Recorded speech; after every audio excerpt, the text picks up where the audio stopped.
दोस्तों, मानो या ना मानो, इस युद्ध में ईरान की असली रणनीति मिसाइल या ड्रोन नहीं है। असल में ईरान एक ऐसी लड़ाई लड़ रहा है जिसमें जीतना जरूरी नहीं है और एक दिन अमेरिका बोलेगा लानत है इस जीत का, इस जीत से तो हार अच्छी थी। जी हाँ, आपने सही सुना। ईरान को इस युद्ध में अमेरिका या इजराइल को हराना नहीं है, क्योंकि सच्चाई यह है कि ईरान भी जानता है कि वो सीधे मुकाबले में अमेरिका और इजराइल को नहीं हरा सकता। उसके पास उतना पैसा नहीं है, उतनी टेक्नोलॉजी नहीं है, उतनी फौज नहीं है और उतनी सैन्य ताकत भी नहीं है। लेकिन ईरान ने इस युद्ध का खेल ही बदल दिया है। उसका लक्ष्य अब जीतना नहीं है, बल्कि दुश्मन की जीत को इतना महंगा बना देना है कि वह खुद ही सोचने लगे इस जीत से तो हार अच्छी। और यही है ईरान की असली रणनीति। देखिए, शुरुआत में जब जवाबी हमला हुआ तो ईरान ने सबसे पहले अमेरिकी सैन्य ठिकानों को निशाना बनाया जो अरब देशों में मौजूद हैं। साथ ही इजराइल पर भी मिसाइल और ड्रोन हमले किए। अगर आप ध्यान से देखें तो आपको समझ आ जाएगा कि इजराइल असली लक्ष्य नहीं है, असल खेल कहीं और चल रहा है। क्योंकि ईरान अच्छी तरह जानता है कि वह अमेरिका के मेनलैंड तक हमला नहीं कर सकता। उसके पास ऐसी इंटरकॉन्टिनेंटल मिसाइल नहीं है जो अमेरिका तक पहुंचे। तो फिर ईरान कर क्या रहा है? ईरान ने युद्ध को एक बिल्कुल अलग दिशा में धकेल दिया है, इकोनॉमिक वॉरफेयर। इकोनॉमिक वॉरफेयर यानी आर्थिक युद्ध। ईरान ने समझ लिया है कि सैन्य ताकत में वह अमेरिका और इजराइल से मुकाबला नहीं कर सकता है, इसीलिए उसने दुनिया की सबसे कमजोर नस पर हमला किया है, वह है तेल। दुनिया की पूरी अर्थव्यवस्था तेल पर चलती है। आप जो खाना खाते हैं, जो चीजें खरीदते हैं, जो सामान ट्रांसपोर्ट होता है, सब कुछ तेल से चलता है। और अगर तेल रुक जाए तो पूरी दुनिया की अर्थव्यवस्था हिल जाती है। इसीलिए ईरान अब एक बहुत खतरनाक गेम खेल रहा है। पहले सैन्य बेस पर हमला, फिर शहरों में डर फैलाना, कहीं दुबई के होटल पर हमला कर देना, कहीं अबू धाबी के रेजिडेंशियल कॉम्प्लेक्स पर हमला कर देना, ताकि पूरे क्षेत्र में अफरा तफरी फैल जाए। लेकिन असली निशाना अब सामने आया है, ऑयल इंफ्रास्ट्रक्चर। तेल के कुएं, तेल की पाइपलाइन, तेल की रिफाइनरी, तेल के स्टोरेज टैंक और सबसे अहम, दुनिया का सबसे महत्वपूर्ण समुद्री रास्ता स्ट्रेट ऑफ हॉर्मुज। दुनिया के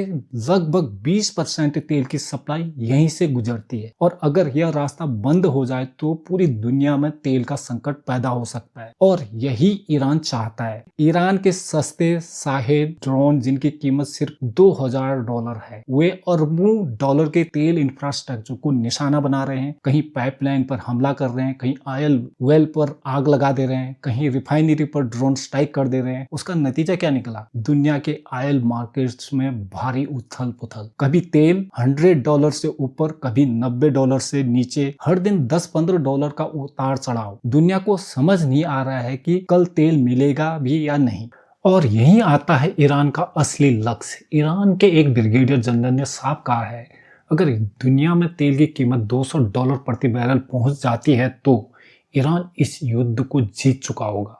चाहे उसके शहर बर्बाद हो जाए, चाहे उसकी सेनाओं को नुकसान हो जाए, चाहे उसके नेताओं को मार दिया जाए, अगर तेल $200 पार कर गया तो दुनिया खुद अमेरिका और इजराइल पर दबाव डालने लगेगी कि यह युद्ध खत्म करो।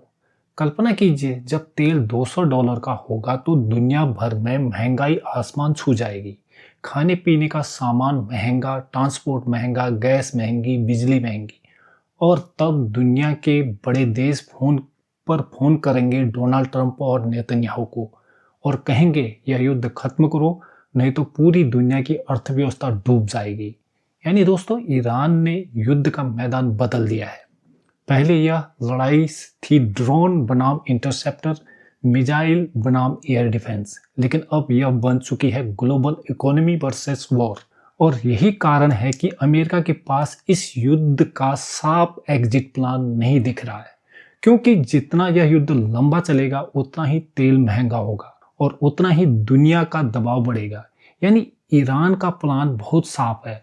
वह अमेरिका और इजराइल को हराना नहीं चाहता, वह बस इतना चाहता है कि अगर वे जीते भी तो भी ऐसी जीत मिले कि वे खुद कहें इससे तो हार बेहतर थी। अगर आपको ये वीडियो अच्छी लगी तो इस वीडियो को लाइक करके चैनल को सब्सक्राइब जरूर कीजिएगा, क्योंकि आपके लिए तो 1 सेकंड का काम है, लेकिन इससे हमारी काफी बड़ी मदद होती है। मिलते हैं अगली वीडियो में। जय हिंद, जय भारत।